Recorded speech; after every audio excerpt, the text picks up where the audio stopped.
نکاح میں ایک گواہ نابالغ ہو تو کیا اب نکاح منعقد ہوگا یا نہیں؟ چنانچہ نکاح کے درست ہونے کے لیے عاقل، بالغ، آزاد دو گواہوں کا ہونا شریعت میں یہ شرط ہے۔ اگر دونوں گواہوں میں سے ایک بھی نابالغ ہو تو گواہی تام نہ ہوگی، اور جب گواہی تام نہیں ہوئی، مکمل نہیں ہوئی، تو اس صورت میں یہ نکاح بھی درست نہیں ہوگا۔ چنانچہ مختصر القدوری میں ہے وَلَا يَنْعَقِدُ نِكَاحُ الْمُسْلِمَيْنِ إِلَّا بِحُضُورِ شَاهِدَيْنِ حُرِّيَّيْنِ بَالِغَيْنِ۔ اس سے یہ بات معلوم ہوتی ہے کہ دونوں کا بالغ ہونا یہ ضروری ہے۔ یہ قدوری کی عبارت ہے صفحہ نمبر 66، اور ہدایہ دوسری جلد صفحہ نمبر 396۔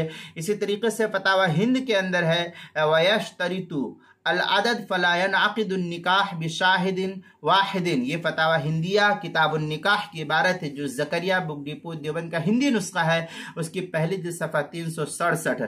فتح القدیر کے اندر ہے ولا ينعقد نکاح المسلمین الا بحضور شاہدین حریین۔ اس طریقے کی بالغین کی قید جو ہے لگائی گئی ہے فتح القدیر جلد نمبر 3 صفحہ نمبر 190 جو زکریا بک ڈپو دیوبند کا ہندی نسخہ ہے اس کے اندر۔